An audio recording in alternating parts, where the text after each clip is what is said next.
प्याज टमाटर की चटपटी पानी पूरी।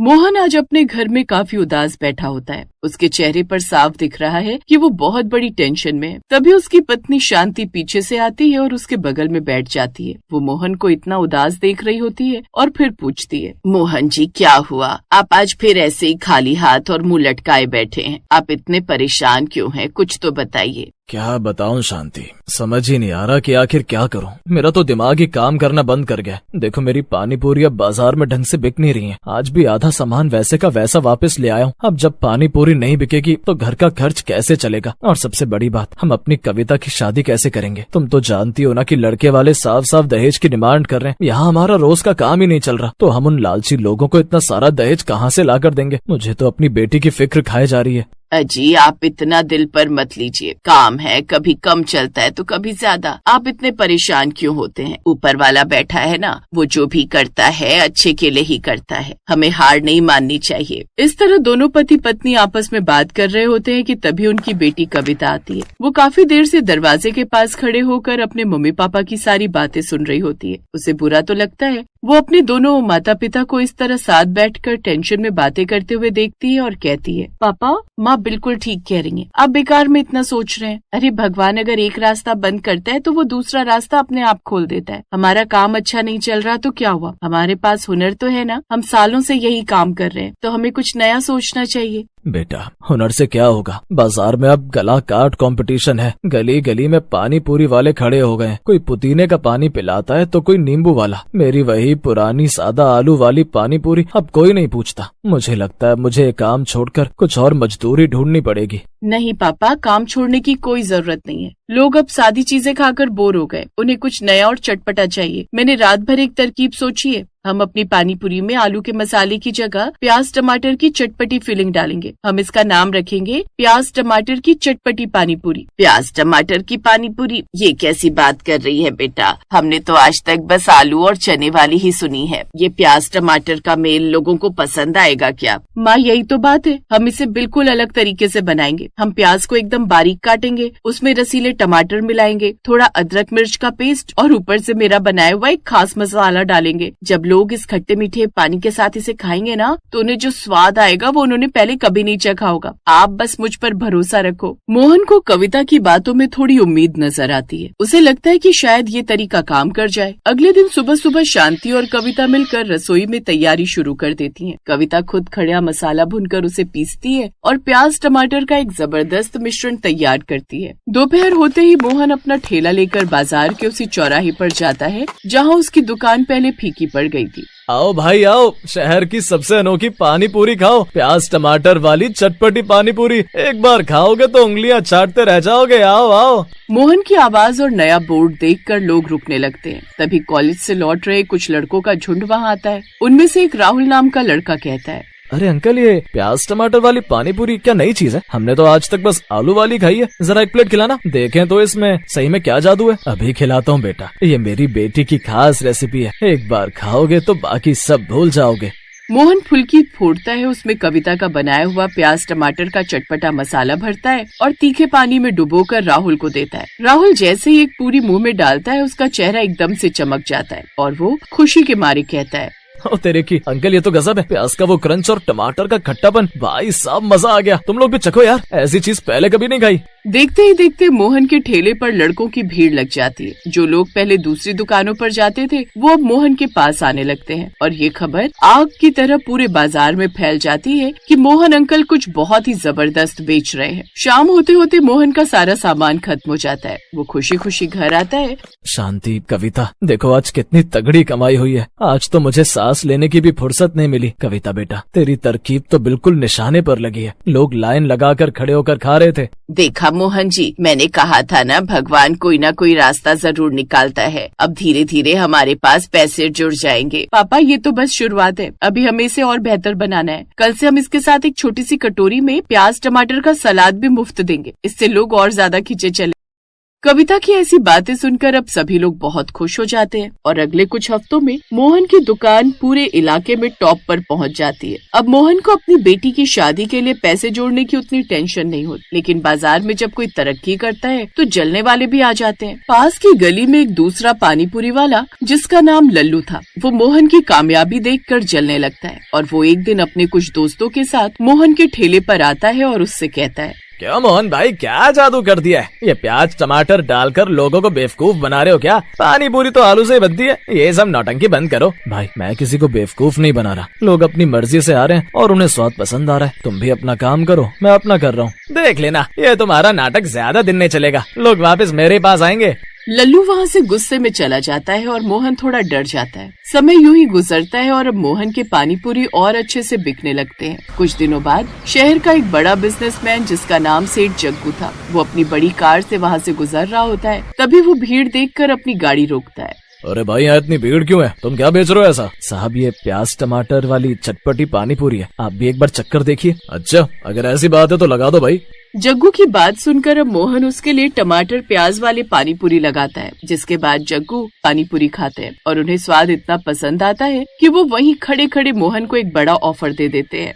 मोहन, तुम्हारे हुनर इस छोटे से ठेले के लिए नहीं है। मेरी शहर में सबसे बड़े मॉल में खाली जगह है, क्या तुम वहाँ अपनी दुकान खोलना चाहोगे? मैं तुम्हें सारा सेटअप करके दूंगा, बस तुम्हें स्वाद वहाँ पहुँचाना है। साहब मैं तो गरीब आदमी हूँ, मॉल में दुकान ये तो मैंने कभी सपने में भी नहीं सोचा था। सपना नहीं, अब इसे हकीकत बनाओ भाई, कल मेरे ऑफिस आ जाना। जग्गू की बातें सुनकर मोहन बहुत खुश हो जाता है, क्योंकि उसकी तो जैसे लॉटरी लग जाती है और वो घर आकर सारी बात बताता है, जिसके बाद वो मॉल में दुकान लगाने के लिए राजी हो जाता है। अगले कुछ दिन बाद जब मॉल में मोहन की दुकान खुलती है तो दुकान खुलते ही उसकी कमाई 4 गुना बढ़ जाती है। समय यूं ही गुजरता है और अब वो अपनी बेटी कविता के लिए शहर का सबसे अच्छा रिश्ता ढूंढने लगता है। तभी एक दिन एक बहुत बड़े घर से रिश्ता आता है। लड़का बैंक में काम कर रहा होता है। जब वो लोग कविता को देखने घर आते हैं तो मोहन थोड़ा हिचकिचाता है।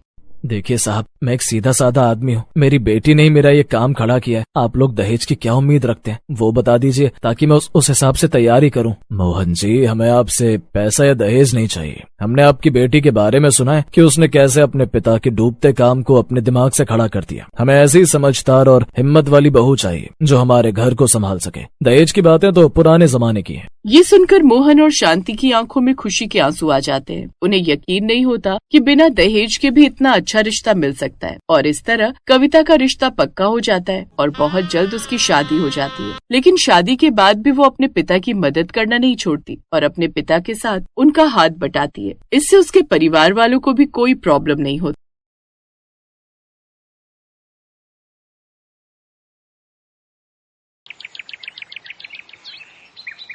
शहर के भीड़ भाड़ वाले बाजार में एक छोटी सी ठेली थी, जहां हर शाम एक महिला पानी पूरी बेचने आती थी।